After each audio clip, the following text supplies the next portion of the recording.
In the summer of 1991, something happened at the multiplex that most people who lived through it still struggle to fully explain. A sequel to a gritty, low-budget sci-fi slasher from 1984 walked into theaters, dropped $102 million worth of liquid metal and exploding semi-trucks on the audience, and then somehow, also made an entire generation cry over a robot's thumbs up.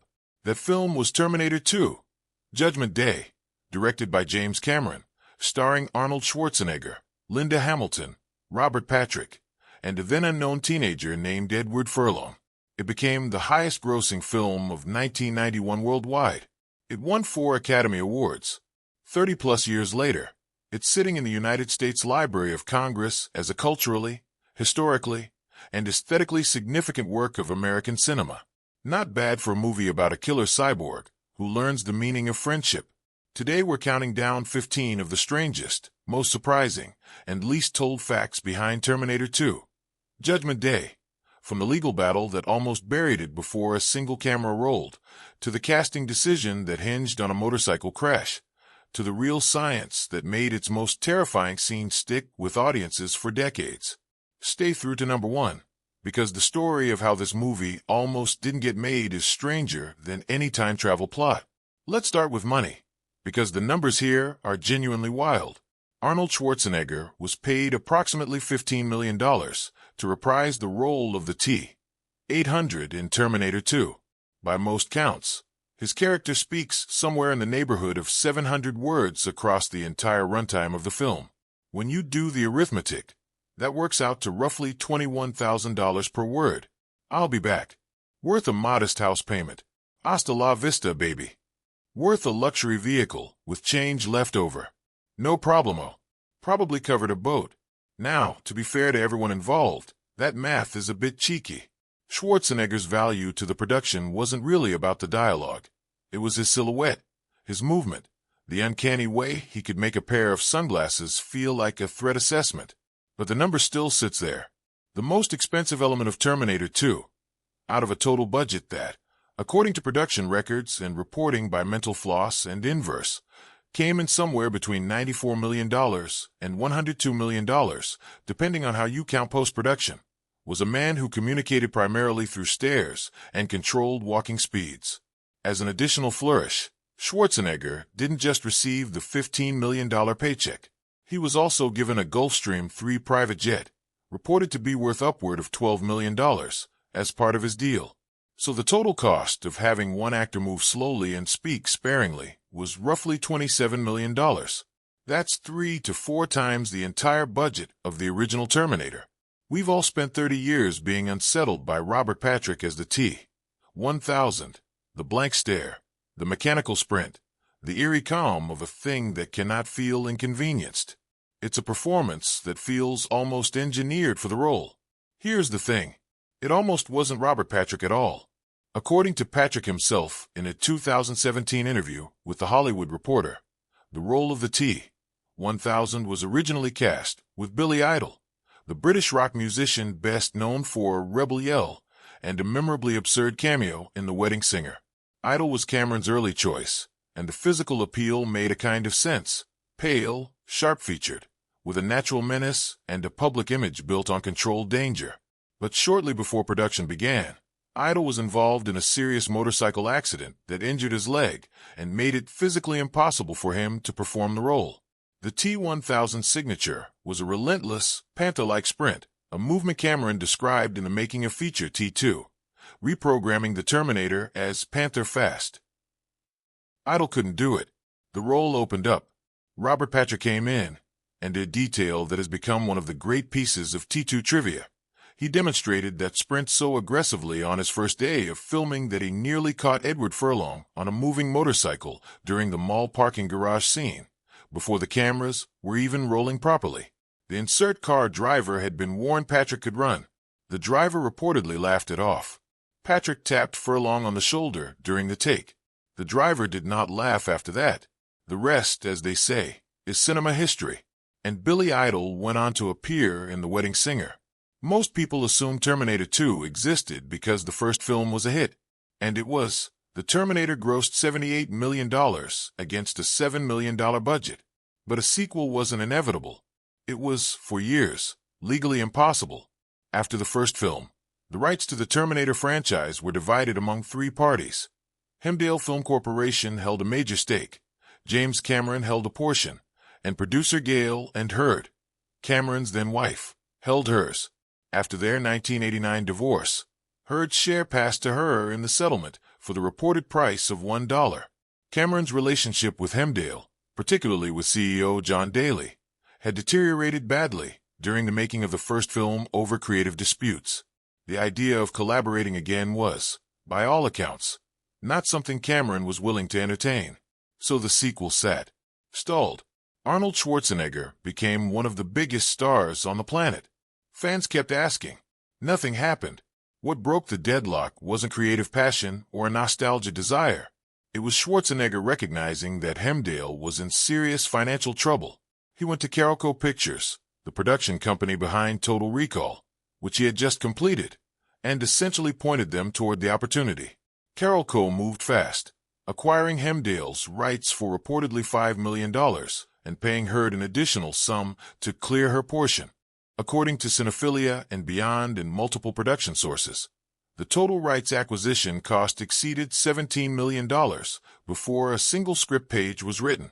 Cameron called his co-writer William Wisher shortly after, and Wisher later recalled in interviews that Cameron's opening line was roughly, "The good news is, we're making the sequel.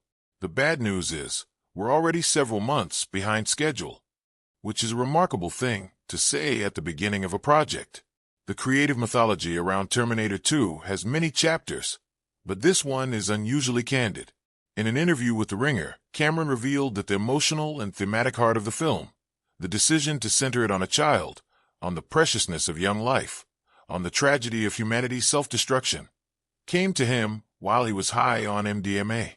In his words, "I remember sitting there once, high on E, writing notes for Terminator, and I was struck by Sting's song, that I hope the Russians love their children too.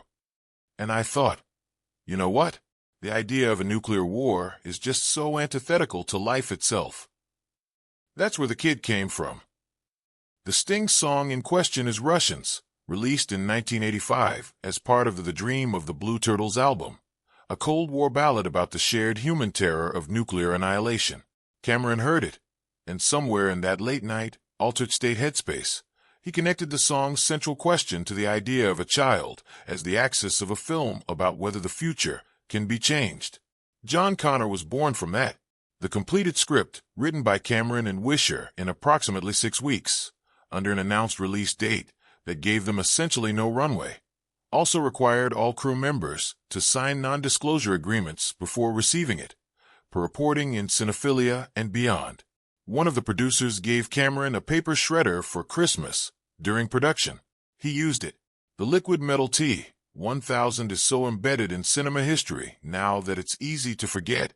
It was an improvised technological achievement built under conditions of controlled panic. Cameron had wanted a liquid metal villain since the original Terminator. The script treatment he wrote in the early 1980s already described a future robot capable of morphing its form. The technology simply didn't exist to execute it in 1984. By 1990, it existed barely. ILM had experimented with digital morphing in The Abyss, 1989, and in Michael Jackson's Black or White music video. But those were simpler shapes, simpler environments, simpler challenges. Making the T-1000 required something fundamentally new, a CGI character that was reflective, humanoid, capable of photorealistic interaction with physical environments, and integrated seamlessly with Robert Patrick's live performance. According to Wikipedia's detailed breakdown of the film's special effects, sourced from production documents, ILM expanded its CGI team from 6 people to 35, hiring software engineers and animators from around the world. They purchased 11 high-powered silicon graphics workstations, 5 medium-capacity units, and 10 smaller machines. The hardware bill alone came to approximately $3 million. An additional $500,000 was spent developing software created specifically for Terminator 2, software that did not previously exist and had to be built from scratch. The CGI shots in the final film number approximately 42 to 43, which sounds modest until you understand what each one required. The T-1000's death sequence, the liquid metal shattering and resolving, was one of the last shots rendered, completed right up to the eve of the film's release, with staff working 24-hour shifts. The cost of those 42 CGI shots, by itself, exceeded the total budget of the original Terminator. Great sound design is almost always invisible in successful films, which is why most people have never stopped to wonder what the T-1000 sounds like when it steps through a solid metal prison gate in liquid form, or, more specifically, how that sound was made.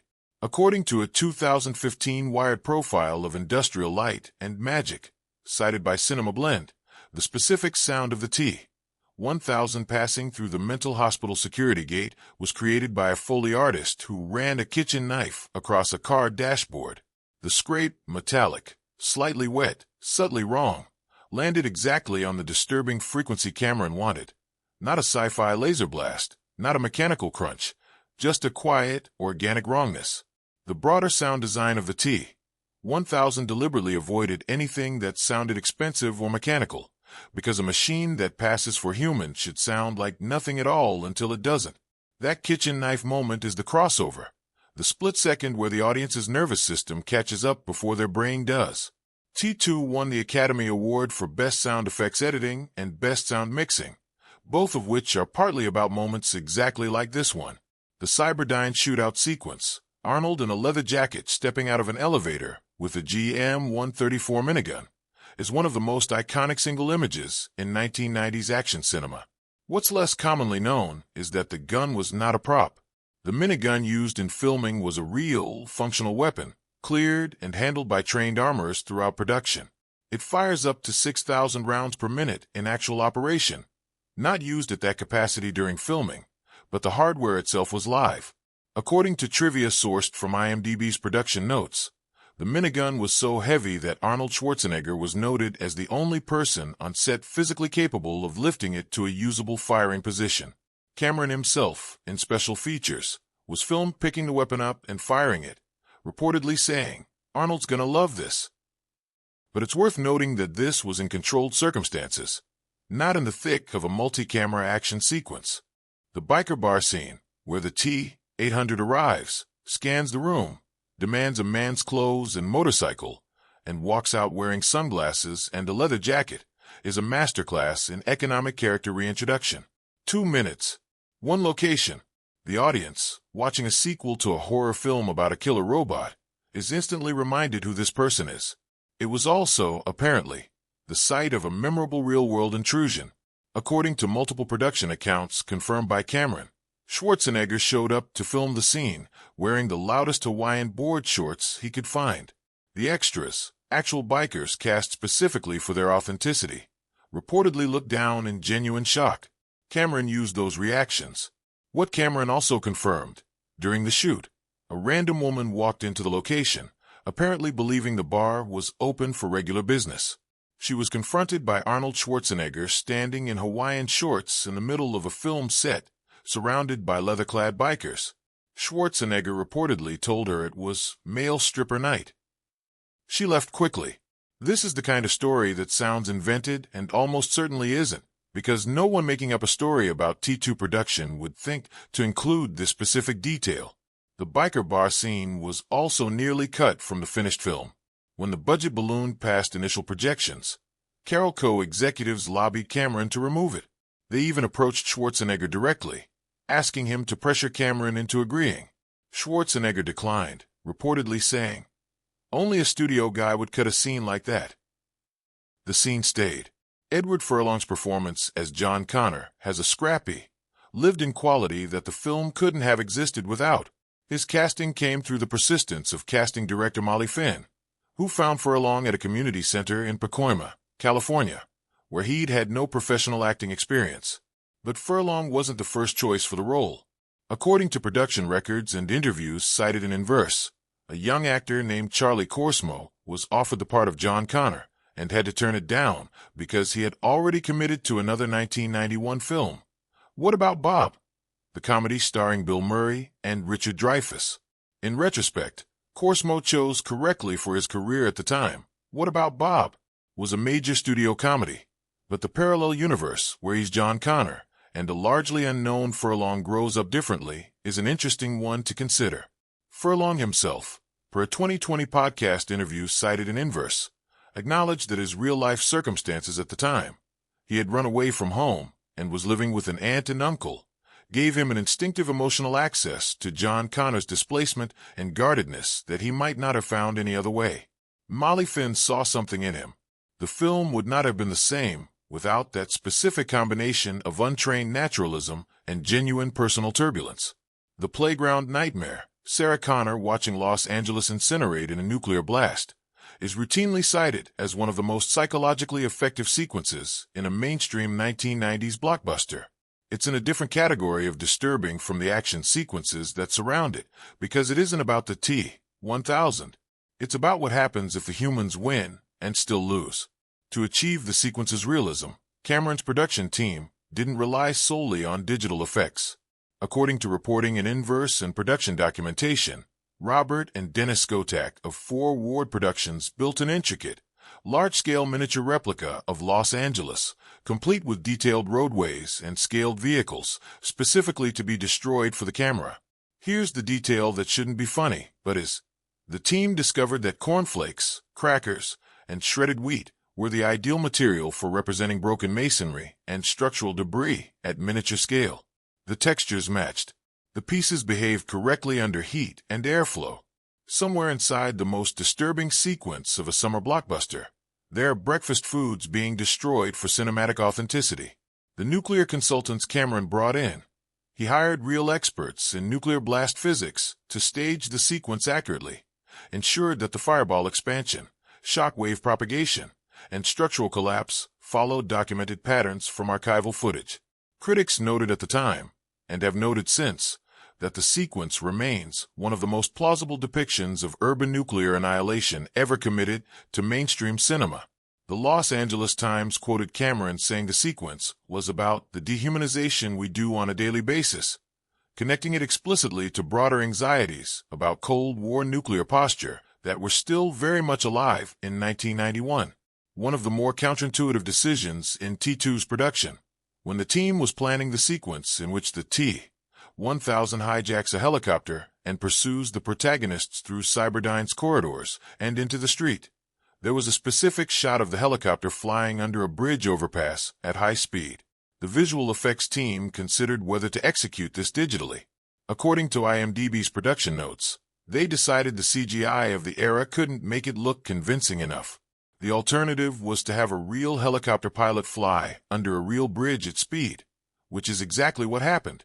This is a wonderful inversion of the usual logic of big-budget filmmaking, where practical danger gets replaced by digital safety.